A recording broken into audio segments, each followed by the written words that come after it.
Road rage seems more common today than it was decades ago, but it still happened.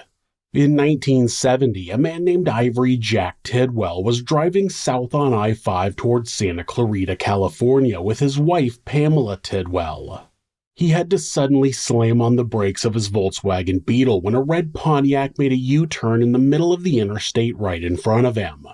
His anger got the better of him and he pulled up next to the offending vehicle and began yelling. After the car stopped and Ivory stepped out of his VW, the driver of the Pontiac pulled out a .38 caliber revolver and pointed it directly at the angry man. Ivory knew better than to instigate a shooting, so he got back in his car and drove away. That wasn't the end of the ordeal for him, though, as Pam had managed to write down the license plate number of the Pontiac, so they pulled over at an emergency roadside phone and alerted the authorities. The California Highway Patrol was dispatched to find the Pontiac, and that road rage incident was the catalyst for what would become known as the Newhall incident. This is Monsters.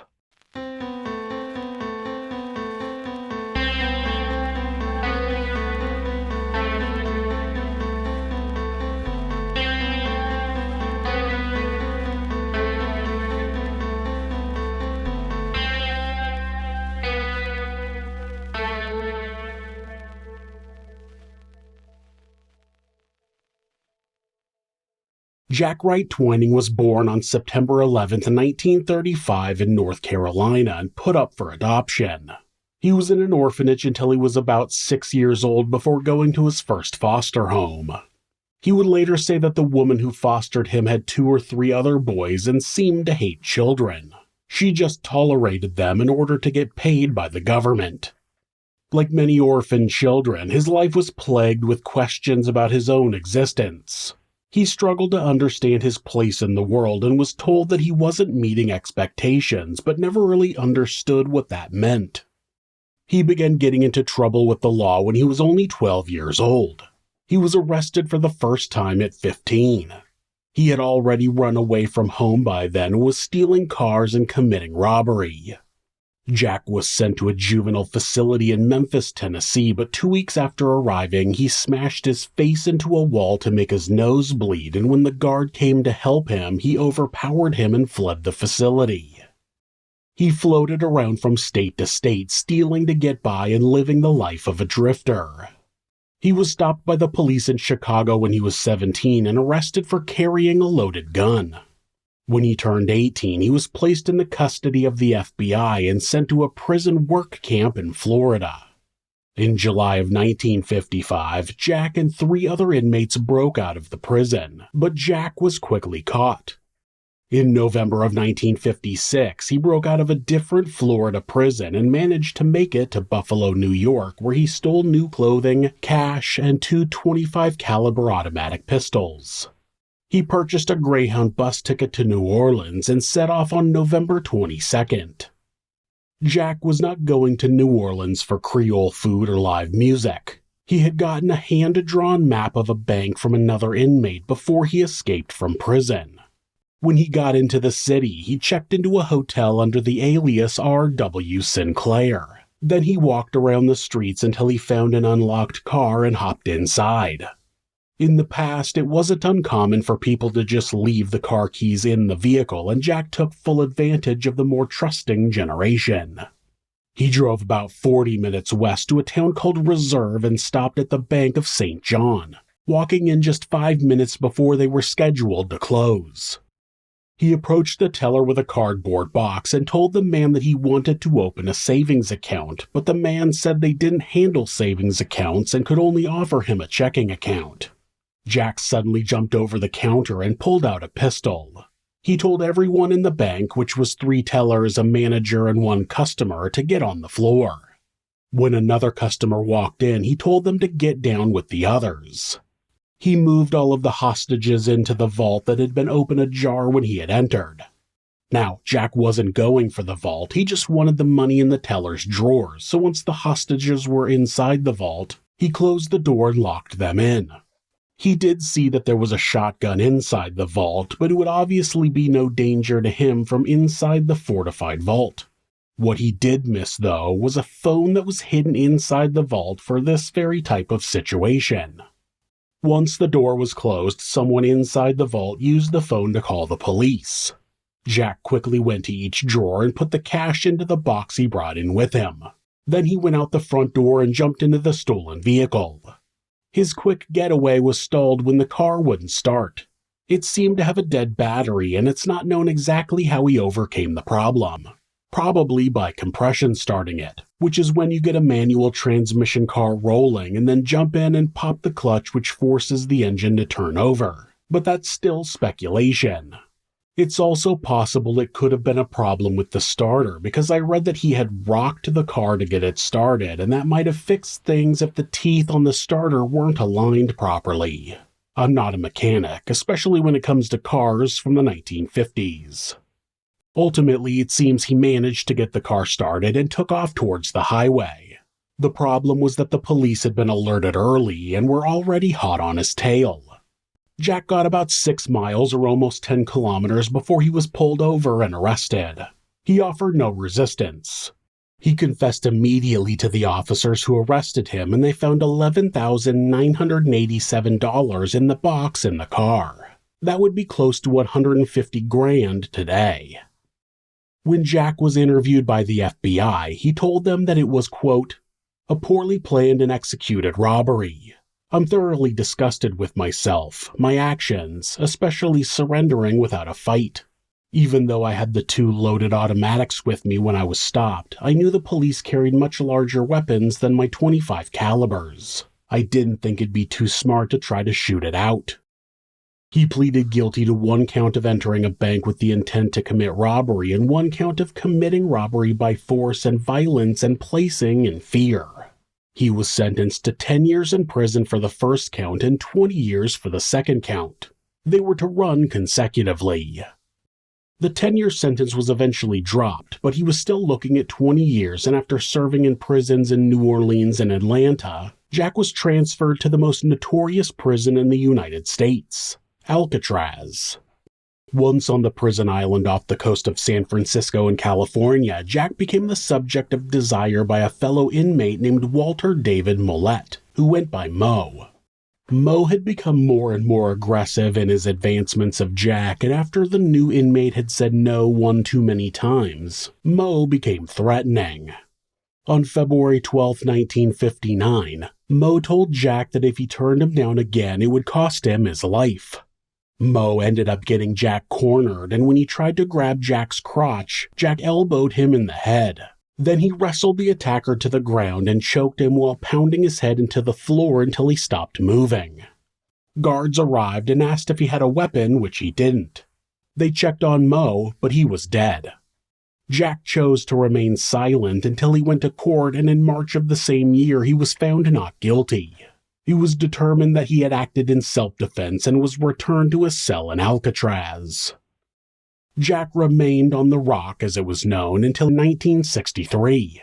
When the government ordered the prison to be closed, announcing that it was too expensive to operate, all of the inmates were shuffled off to other prisons. For Jack Twining, that meant a move to Leavenworth in Kansas. His time in Alcatraz had taught him to be very careful when it came to picking friends, and once in Leavenworth, Jack would finally find someone who he believed he could trust. Bobby Augusta Davis was born on October 6, 1942, and was a bully from a very early age.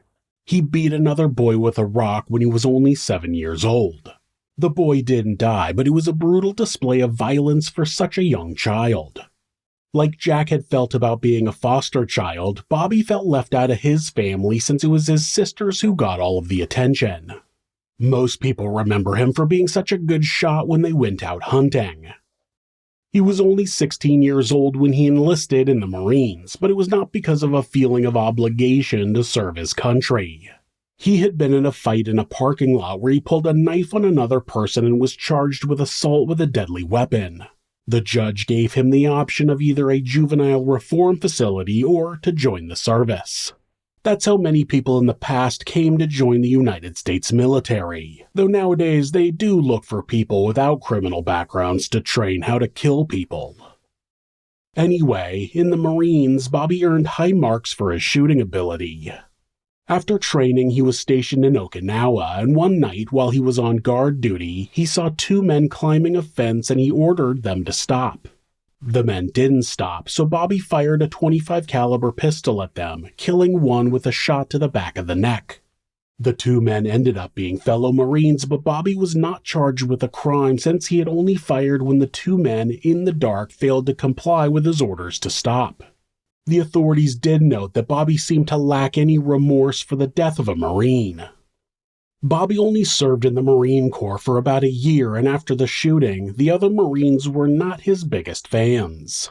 Soon after, he typed a forged set of orders to board a ship to Japan, but was caught 2 weeks later. He was sent to the brig for 6 months, and then he was sent to the U.S. He was supposed to have 2 weeks of leave before returning to Camp Pendleton in California, but he just never did. That was the end of Bobby's military career. After that, he became a drifter just like Jack had in his youth.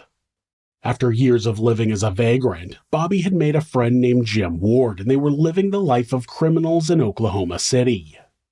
On June 12, 1963, Bobby purchased a Savage .32 caliber semi-automatic pistol at a local pawn shop, and then the pair flew to Denver.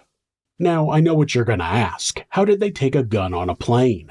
Well, airport security was nowhere near as strict in the 60s as it is now. If you went back in time and suggested to someone in the early 60s that a person could bring a weapon on a flight and hijack the plane, they literally wouldn't believe you. Back then, you could show up at an airport, pay the fare, and walk onto a plane with no search. Sometimes you would just get on the plane and pay the fare after taking off. I'm telling you, the past was a wild time. So Bobby and Jim rented a car in Denver and started driving around, trying to come up with a plan for a worthwhile robbery. They thought they had found that in the early morning hours of the next day when they followed Edith Barrett home after she finished her shift as the night manager of a restaurant in the Denver suburb of Commerce City. As she pulled into her garage, the men rushed in and grabbed her. They took her into the house and Jim held Edith as Bobby snuck into the bedroom of her 13-year-old daughter. His intentions are unknown, as before he had time to do anything, he was attacked by Edith's husband, George Barrett. Now, George was not a little guy. He was a well-built roofing foreman who quickly overpowered Bobby before the .32 caliber pistol was fired 4 times. Bobby quickly ran from the bedroom and he and Jim fled the scene with Edith's purse in hand. They sped from the area before stopping to rummage through the purse where they found 2 wrinkled $1 bills. Jim asked what happened in the bedroom and Bobby told him that he had fired into the floor to scare George away. They tossed the purse and Bobby's gun into a nearby river and the men left Denver. In reality, George Barrett had been struck by 3 of the 4 bullets fired from Bobby's gun. He was rushed to the hospital where he managed to survive for 9 days before succumbing to his wounds. Edith was suddenly without a husband and their daughter without a father, all for $2. At the beginning of 1964, while in Ponca City, Oklahoma, Bobby was picked up on an outstanding warrant for a robbery he had committed in Wichita, Kansas. On February 4th, he was evaluated by a psychologist who determined Bobby had a, quote, obsessive-compulsive neurosis with underlying anxiety and compulsion to act out impulsively under stress. He recommended psychological treatment, but that suggestion was ignored. On February 13th, Bobby was convicted of a bank robbery that happened in Georgia. He began serving time in a federal prison in Oklahoma, but in 1965 he assaulted a guard and attempted to escape. Just because someone is in prison doesn't mean their previous crimes aren't still being investigated, and much of Bobby's criminal past was catching up to him. In 1968, he was convicted of 3 more counts of armed robbery and kidnapping, which earned him a transfer to Leavenworth Federal Prison in Kansas. Jack Twining had been serving time there for about 5 years when Bobby arrived, and the two became friendly. Their time in prison together didn't last long, though, since Jack was granted parole in 1969 and walked out of the pen on April 11th a free man. Jack was unsure about what he would do with his life, but he knew one thing: he would never go back to prison. With nothing to his name, Jack decided to try and go straight. He had heard that you could make a living working on fishing boats out of Miami and even looked it up in the prison library. He walked to the highway and hitched a ride east toward his new life as a commercial fisherman. After getting into Miami and checking in with his parole officer, he managed to find a job on a fishing boat and easily took to spreading bait and hauling in nets. Unfortunately, his blissful new life came crashing down around him after the boat returned to port after his first trip out. They had a great haul and Jack got paid before he noticed two men in suits walking around the docks, talking to the fishermen. When he asked one of his crewmates what was going on, the man told him that they were asking around regarding a big bank robbery. Of course, Jack had not robbed a bank after he was released, but when he was caught after robbing the Bank of St. John, authorities tried to pin a bunch of other bank robberies on him, so he was understandably paranoid. He started to go back to his room and initially accepted that he would have to talk to the feds, but before he made it home, he changed his mind and decided to flee. Jack walked to a local family restaurant where he found a car on the far end of the parking lot and easily hotwired it. He left the lot and headed north.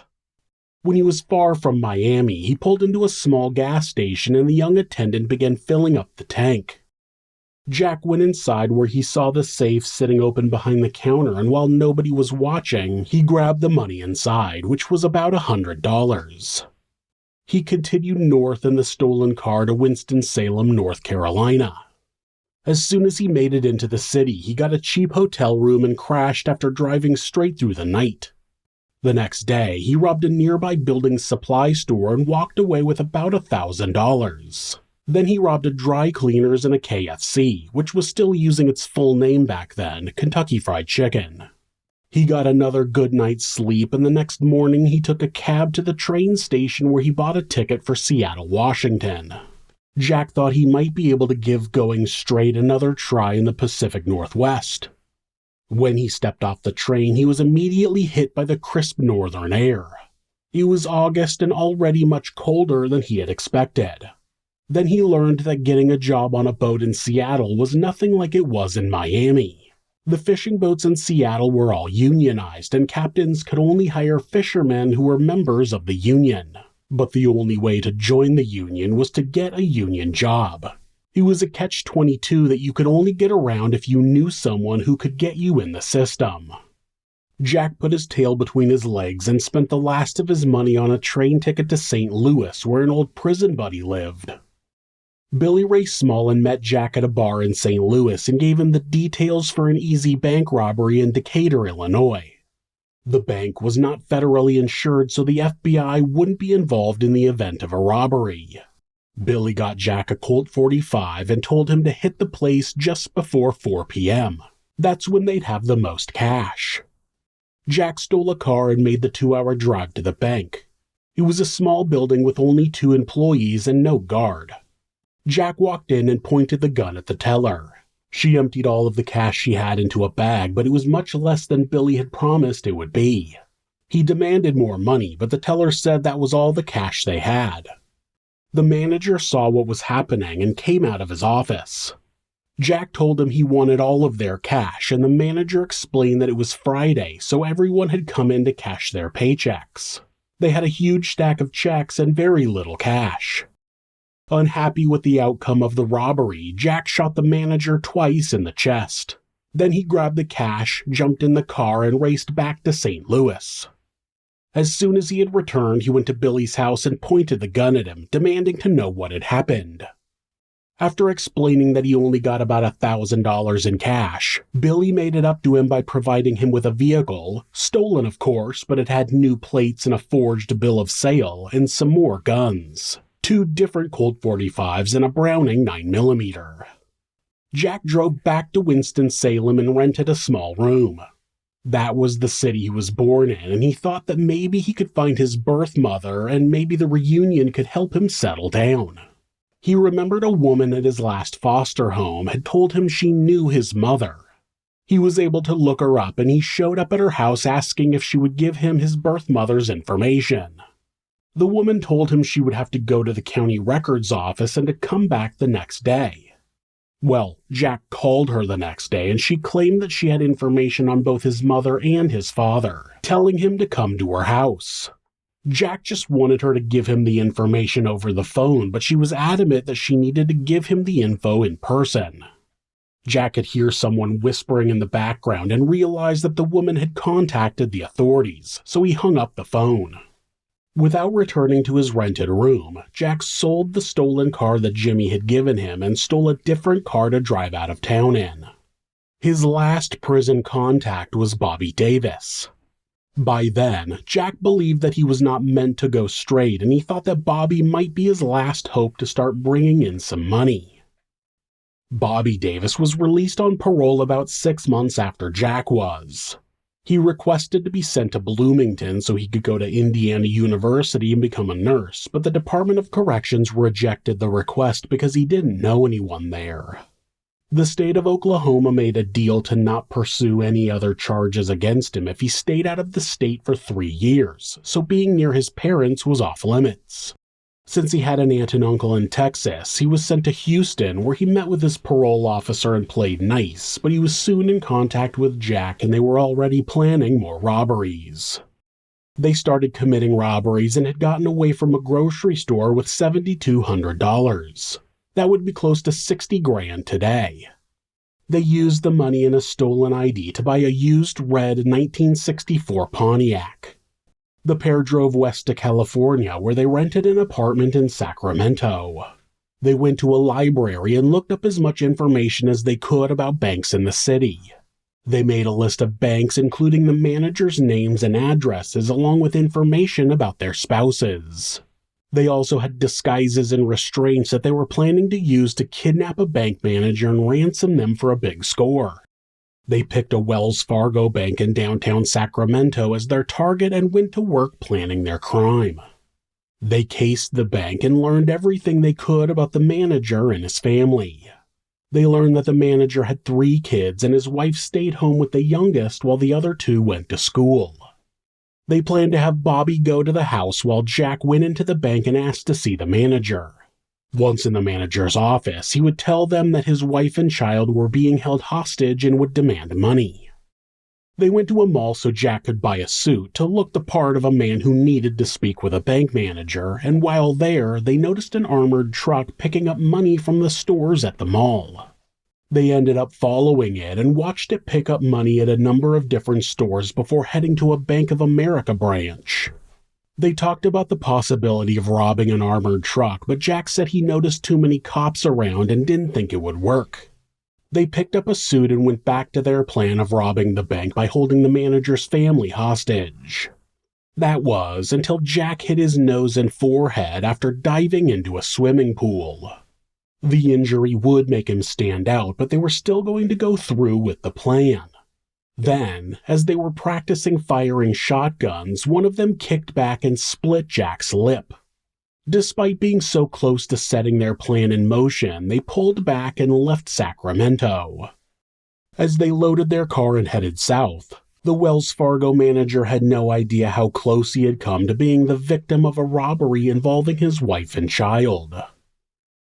As Jack and Bobby made their way towards Los Angeles, they noticed a lot of construction equipment on the side of the highway. They were sure that the construction involved blasting and made a mental note in the event they needed any explosives in the future. They rented an apartment in Long Beach and began scheming a new robbery plan. They went to the library and gathered information about local banks and their managers, but when they were driving back to their apartment, they ended up behind an armored truck, and the idea of a big score from an armored truck heist started bouncing around their criminal minds again. They followed the truck to a racetrack, and when it pulled into a secured area, they waited. About 15 minutes later, the truck drove out, and Jack and Bobby thought they probably had at least $100,000 in the truck. They followed the truck to a McDonald's where the 2 guards went inside to eat. Bobby went inside to keep an eye on the guards as Jack got a closer look at the truck. He saw that they had a radio in the cab, but no visible guns. But there was a locked cabinet behind the seats that probably contained rifles. The windows were bulletproof and there were holes the guards could use to shoot out of, but only on the sides. The engine was secured, but the tires seemed to be the biggest weakness. Jack also saw a schedule of pickups inside the cab, and the truck was expected back at the racetrack at the end of the day. They continued following the truck as it made a few other pickups, then returned to the racetrack. On its route back to the bank, the criminals found the perfect spot to ambush the truck where visibility was low and increased traffic would mean the police would have a hard time getting to them quickly. They would shoot out the tires and then blow open the back of the truck. The plan also involved using a .50 caliber machine gun to kill the guards through the bulletproof glass.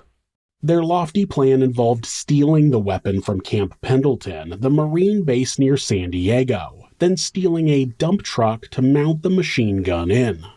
Once the armored truck was incapacitated and the guards were dead, they would blow the back open with explosives. All they needed was some dynamite, but they knew where they could get some.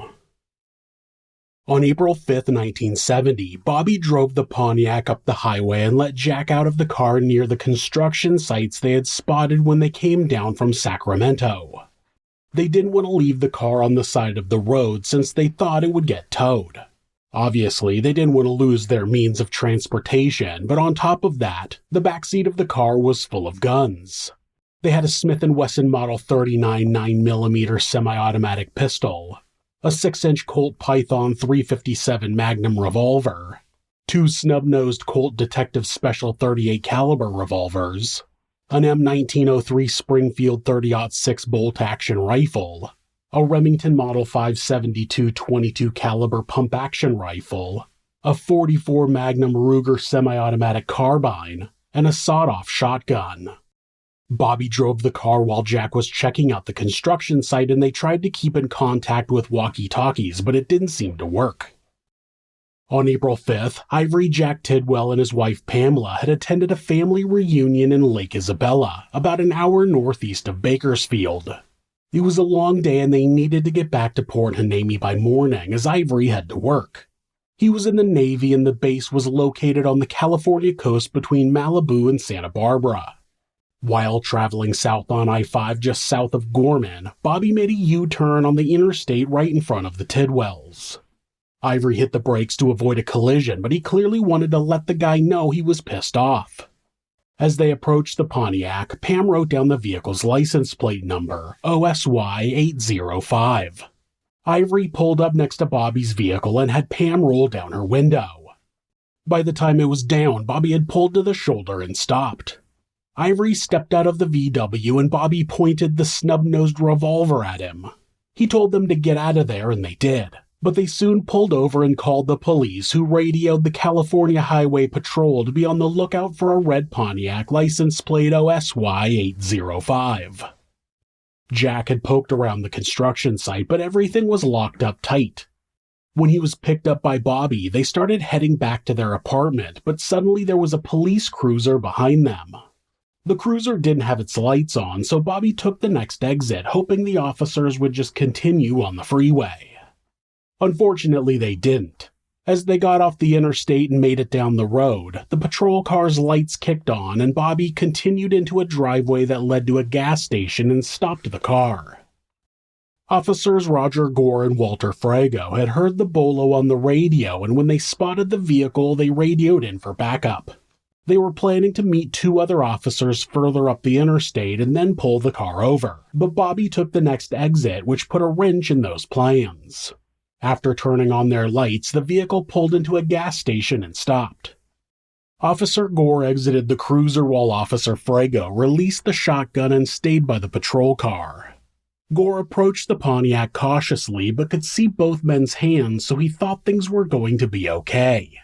He asked the driver to step out of the vehicle and Bobby complied.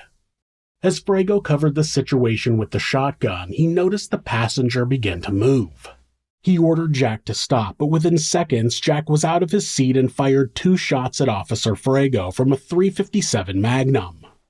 The first bullet entered Frago under his left armpit and traveled through his left lung, his aorta, and then his right lung. The second bullet also entered through his left armpit and went through his right lung and lodged in his spine. It's believed that he was dead before he hit the ground. When Officer Gore heard his partner start yelling, he noticed the movement from Jack in the passenger seat. As the two shots were fired at Frago, Gore pulled his service weapon and fired it in Jack's direction. That was more than enough time for Bobby to take a step back, pull the revolver from his waistband, and fire 2 bullets into Officer Gore's chest. One of the bullets lodged in Gore's spine and the other destroyed his spleen. He did not die immediately, but he would not survive the attack. Officers George Allen and James Pence were the ones who had planned to back up Officers Gore and Frago in Valencia, but those plans changed when Bobby took the Henry Mayo Drive exit. They turned their cruiser around and started heading towards the location of the vehicle stop.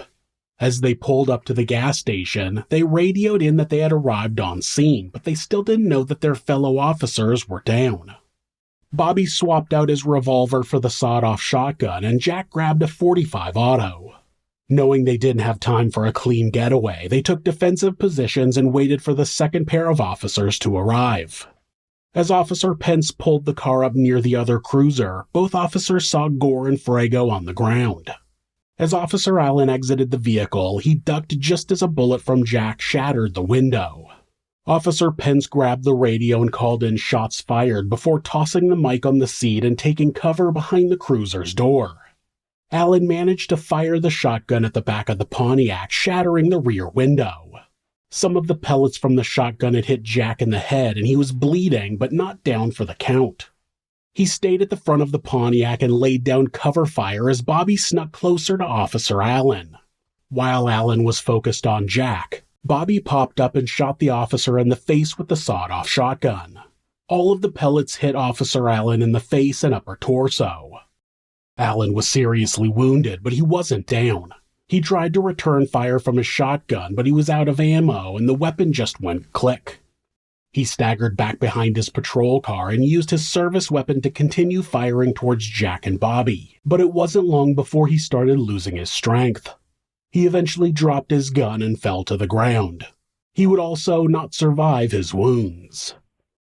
With one of the officers down, the odds were in Jack and Bobby's favor. But that's when a local man, an ex-Marine named Gary Kness, jumped out of his truck and took cover behind the CHP cruiser, hoping to be able to pull a wounded Officer Allen to safety.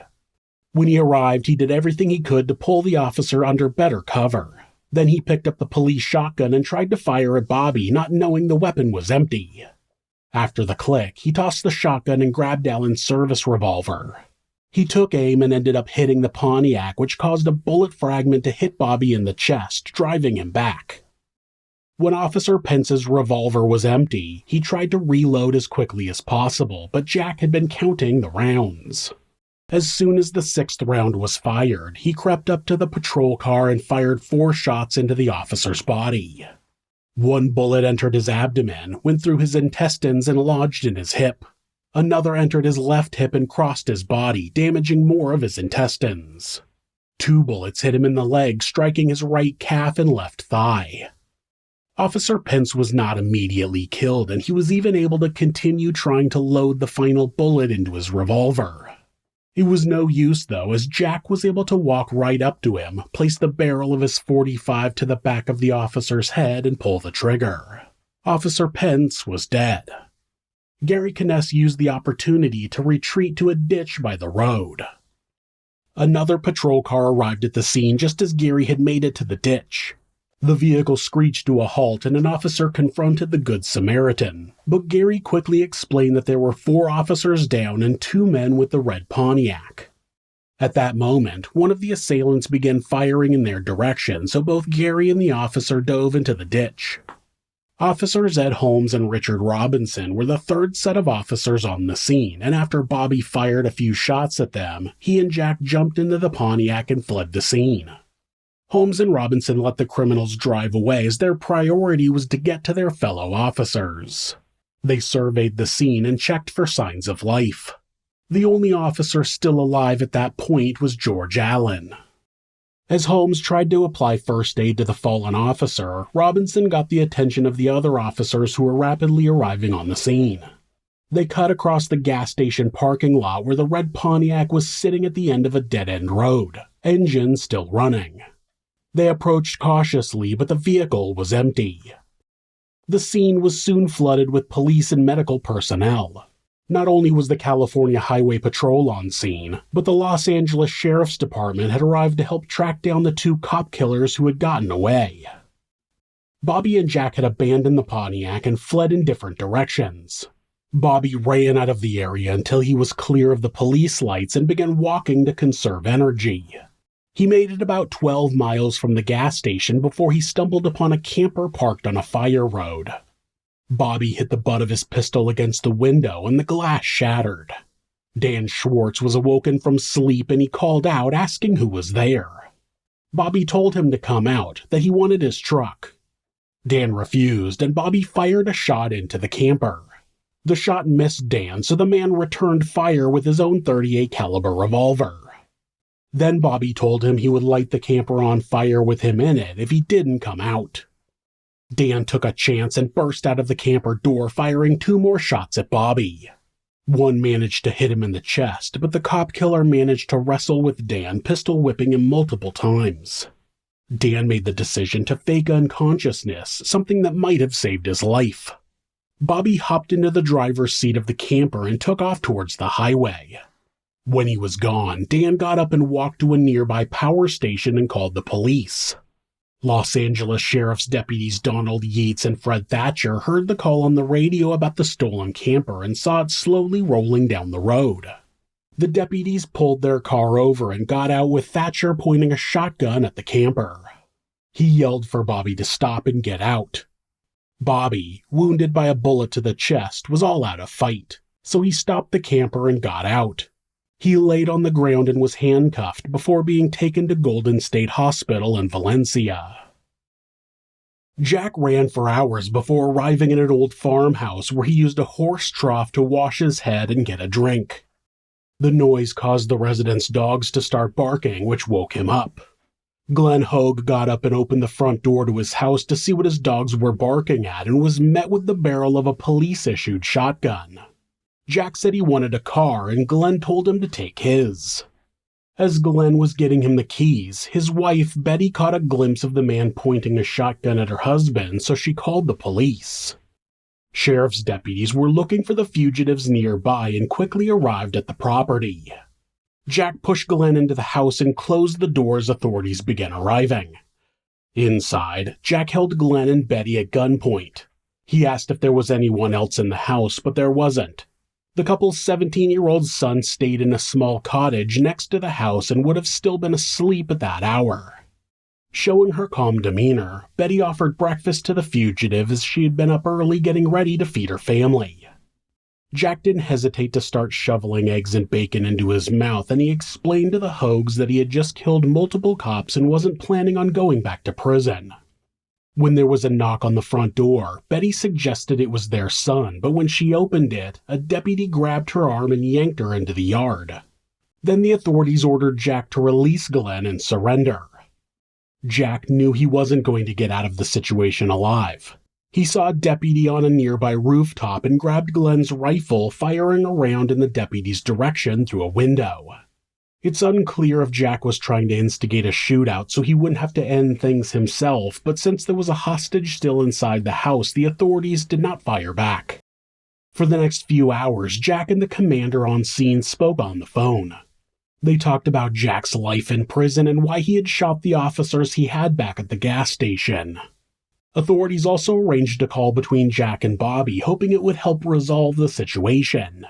They spoke briefly about their injuries, and Jack told his old prison buddy that he was just working up the nerve to pop it off. The commander called again and asked Jack not to hurt Glenn in the event he ended things himself. At 9:05 a.m. on April 6, 1970, Glenn walked out the front door of his own home unharmed. The commander called inside the home and told Jack he had until 10 o'clock to come out. At 9:55, they called again and Jack asked for 10 more minutes. The commander agreed, and at 10:03 a.m., a single gunshot was heard and deputies around the perimeter thought it was a signal to launch tear gas into the home. Back then, the officers weren't thoroughly trained on how much tear gas was needed, so they threw in 16 canisters, and then, as a mass team entered the house, they continued throwing canisters in every direction. Jack had thrown some of them back, but either way, the gas was too strong and crept into their masks. The team fled the house and waited for the gas to clear before re-entering. Inside, Jack fired a few rounds, but he was easily outnumbered. Knowing his time was up, Jack placed the barrel of the shotgun he had taken from Officer Frago, placed it under his chin, and pulled the trigger. The top of his head from his eye sockets up was blown off and he was dead in an instant.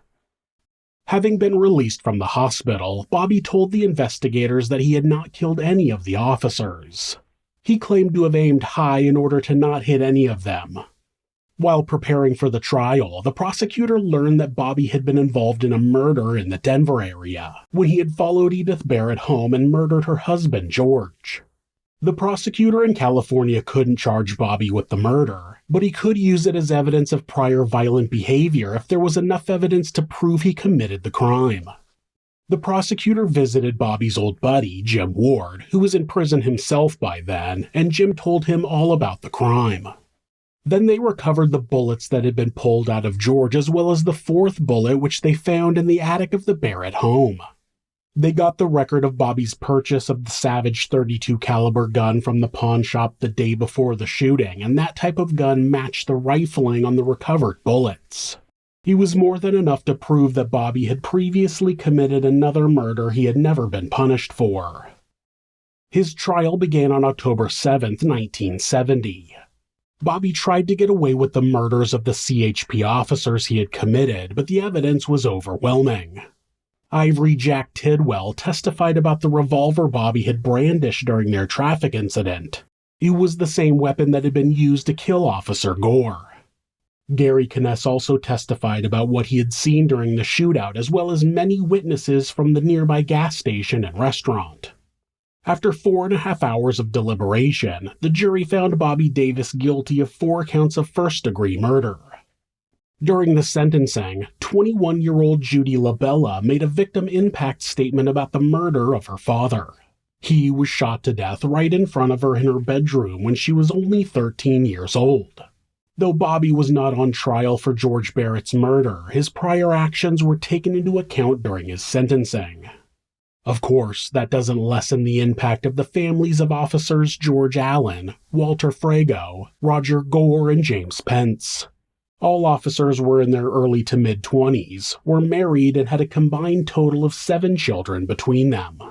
Their deaths created an immeasurable hole in their families and the communities they served. Bobby Davis was sentenced to death on November 23rd.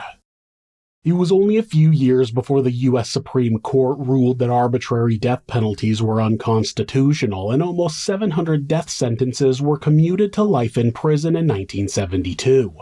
One of them was Bobby Davis. While serving his then life sentence at Folsom Prison, Bobby joined the Aryan Brotherhood because, I guess, he wanted to prove that he could be an even worse piece of garbage. When he decided he didn't want to be in the gang, he and a number of other inmates planned to attack some guards, take their weapons, and then use them to kill the leaders of the Aryan Brotherhood. On the day the plan was supposed to go down, Bobby backed out and told the guards about the attack. Since he was then a snitch, he was placed in protective custody, though he was still able to be attacked by another inmate while he was walking to the showers.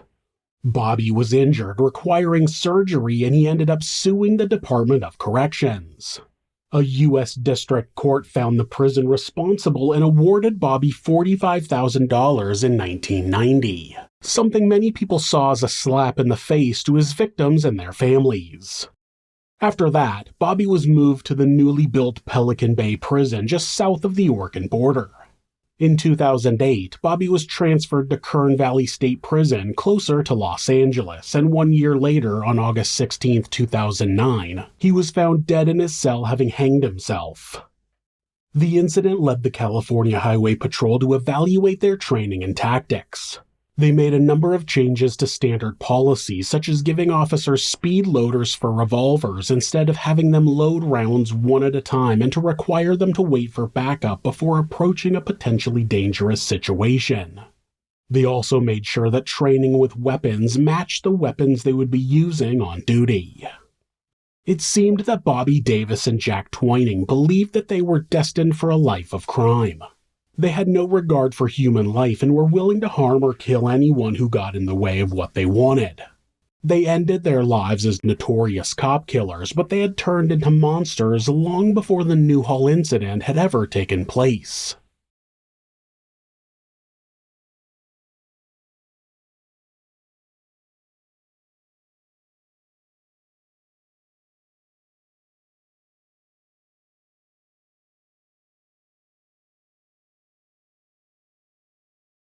If you're a fan of true crime, hit subscribe and turn on notifications so you don't miss an episode. You can also hit like or leave us a comment. You can check out our other show, Somewhere Sinister, on YouTube or anywhere that you listen to podcasts. If you'd like to support the show, check out our merchandise at thisismonsters.com. The link is in the description. Thanks again, and be safe.